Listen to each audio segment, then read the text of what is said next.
손비나 아빠의 비밀. 아이 셋의 외침으로 밝혀진 충격 전말.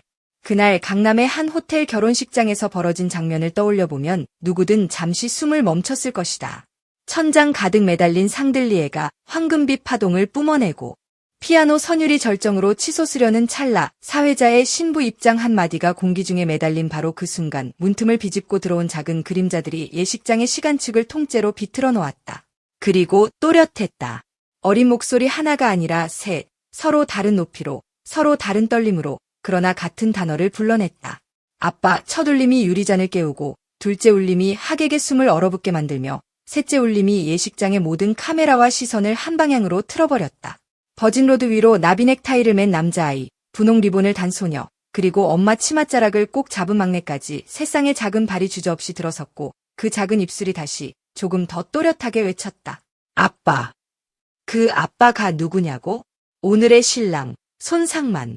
그리고 그 옆줄에 서서 상황을 지켜보던 사람, 무대를 삶으로 삼아온 이름, 손비나. 그는 단 한 박자 늦게 눈을 감았다가 떴다. 무대에서라면 박수로 덮였을 동작이었지만 이곳은 박수보다 침묵이 더 큰 울림을 갖는 곳, 신부 대기실 앞에서 숨을 고르던 플라워걸의 발걸음이 멈추고 사회자의 큐카드가 바닥에 툭 떨어졌다. 이 장면이 주최 측 대본 어디에도 없다는 사실을 모두가 동시에 이해하는데 겨우 한 호흡이면 충분했다. 그때 아이들을 이끈 여자가 카페트 위로 발끝을 올렸다. 검은 원피스, 창백한 얼굴, 그러나 눈동자만은 선명한 결심으로 빛나고 있었다. 그녀는 떨렸지만 숨기지 않았다. 아이 셋을 혼자 키워왔다고, 오늘은 아이들이 마지막으로 부르고 싶어 했던 그 이름을 잃지 않게 해주고 싶었다고, 아빠 그 이름을 아이들 앞에서 다시 한번 선명하게 붙잡아 주고 싶었다고. 예식장은 전율과 균열 사이에서 흔들렸다. 누군가 속삭였다. 저 사람 누구야? 또 누군가 핸드폰을 들었다. 플래시가 번쩍, 번쩍, 번쩍. 그러나 진실은 카메라를 통과하지 않는다. 진실은 마이크를 잡는 사람에게 실린다. 그 순간 누구의 손이 마이크를 향해야 하는가?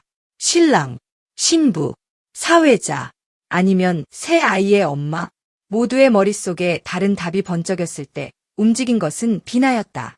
그는 사회자에게 손짓하고 마치 스포트라이트가 본능처럼 따라오길 기다렸다는 듯 천천히 버질로드로 걸었다. 그리고 화려함 대신 낮은 목소리를 골랐다. 여러분, 잠시만 시간을 주세요. 그 한 문장이 하객들의 튀어나온 심장 박동을 조용히 밀어넣었다. 그는 새아이 앞에 무릎을 굽혔다. 아이들과 눈높이를 맞추는데 단 한순간의 망설임도 없었다. 이름이 뭐니? 첫째가 조심스럽게 말했다. 한빛. 둘째가 조금 더 단단하게 말했다. 한결. 막내가 씩 웃으며 말했다. 한라. 이름이 파문처럼 번져 예식장을 한 바퀴 돌았다. 이름에는 마음이 실리고 마음에는 서사가 붙는다. 그 이름 세 개가 품은 서사가 그날 그 자리의 공기 밀도를 바꾸어 놓았다. 손비나는 고개를 들고 객석을 향했다. 축복은 누군가를 배제한 채 세울 수 없습니다. 그리고 신랑을 향해 아주 조용히 말했다.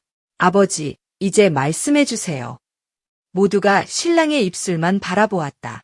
마치 오르막에서 굴러내리는 구슬처럼 한번 굳어버린 침묵은 좀처럼 멈출 줄을 몰랐다.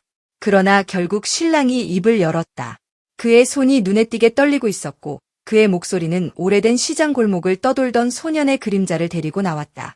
내 잘못이다. 젊은 시절 도망쳤고 책임지지 못했고 아이들 앞에서 변명만 늘어놓았다고. 변명을 자신이 가장 믿고 싶지 않았다고.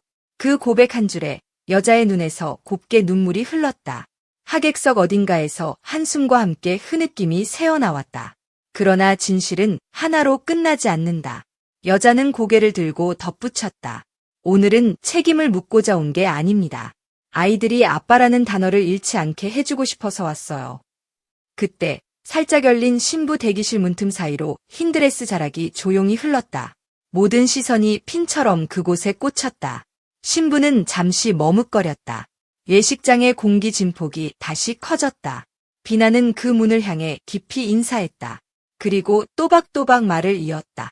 오늘 장면이 누군가에겐 스캔들이겠지만 누군가에겐 생존입니다.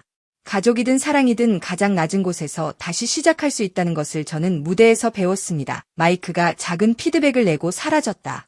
황금빛이 식고 음악이 꺼졌다. 호텔 매니저가 분주히 오가고 예식팀이 촬영 각도를 내려놓고 사회자가 프로그램 카드를 다시 넘겼지만 그날의 프로그램은 이미 새로 써졌다. 그리고 충격 전말. 비밀은 은밀한 관계도 파파라치가 캐낸 폭로도 아니었다. 새 아이의 외침이 밝혀낸 것은 숨겨진 혈연의 족보가 아니라 오랜 침묵 속에 얼어붙어 있던 한 단어의 체온이었다. 아빠. 잊었다고 믿었고 잊어야 한다고 다짐했던 이름. 그러나 그 이름은 안 잊히는 게 아니라 안 잊혀져야 하는 것임을 아이들이 보여주었다. 가끔 우리는 스캔들과 진실을 혼동한다. 스캔들은 카메라가 좋아하는 각도에서 터지고 진실은 우리 눈높이에서 조용히 걸어온다. 그날의 폭탄은 셔터가 아닌 발밑에서 터졌다. 세 켤레의 작은 신발이 고요하게 그러나 전부를 뒤흔드는 방식으로 비나는 결정을 내렸다. 오늘 본식은 미루겠습니다. 웅성거림 사이로 박수가 퍼졌다. 대신 이대로 헤어지지 맙시다. 아버지와 아이들, 신부님과 양가 어른들이 한 방에서 서로의 이야기를 끝까지 들어주세요. 제가 책임지고 정리하겠습니다. 그의 제안은 콘서트의 엔딩 멘트처럼 매끄럽지 않았다. 대신 온기와 책임이 있었다. 그는 박수에 기대지 않고 침묵을 신뢰했다. 그렇게 문이 닫히고 시간이 걸렸다. 회의실에서 나온 얼굴들은 모두 붉었다. 신부는 길게 숨을 들이마시더니 작은 목소리로 고개를 저었다. 오늘은 어렵겠어요. 하지만 도망치진 않겠습니다. 시간을 주세요. 결혼식은 연기됐다. 그러나 파국이 아닌 연기의 의미가 새로운 문장을 얻었다. 멈춤은 끝이 아니라 듣기 위해 필요한 체념이라는 문장. 저녁이 사뿐히 내려앉았을 때 비나는 아이들과 편의점 플라스틱 그릇에 컵라면과 삶은 달걀을 얹어 먹었다. 대리석 테이블 대신 작은 의자, 스팟 조명 대신 네온 사인. 그러나 그 순간만은 어떤 무대보다 뜨거웠다. 꿈이 뭐야? 막내 한라가 망설임 없이 대답했다. 아빠가 우리 이름 불러주는 꿈. 둘째 한결이 웃었다. 그건 꿈이 아니라 내일부터 할 수 있어. 첫째 한비디 고개를 끄덕였다. 그 말이야말로 충격 전말의 마지막 문장. 스캔들을 지워버리는 한 줄. 비밀은 폭로로 푸는 게 아니라 이름을 불러줌으로써 풀린다. 그리고 그 이름을 처음으로 제대로 불러야 할 사람은 언제나 어른이다.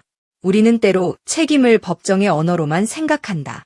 하지만 어떤 책임은 법의 문장보다 먼저 아이의 발걸음으로 온다. 그날 새 아이의 아빠는 한 남자의 과거를 심판하기 위해서가 아니라 아이들의 미래를 위해 불렸다. 누군가는 그것을 대형 스캔들의 서막이라고 썼다. 그러나 더 정확한 문장은 이렇다. 새 아이가 한 가족의 시간을 다시 시작하게 만든 날, 손비나는 그 재시작 버튼을 조용히 눌렀을 뿐이다. 마이크를 내려놓고 이름을 들어 올렸을 뿐이다. 밤이 더디게 저물었다. 상들리에는 여전히 천장에 매달려 있었다. 그러나 그 아래를 흐르는 공기의 온도는 분명 달라져 있었다. 다음 날 아침, 새 아이의 꿈은 더 이상 꿈이 아니게 될 것이다. 그리고 우리는 알게 된다. 가장 극적인 진실은 카메라 앞이 아니라 귀를 기울이는 그 순간에 태어난다는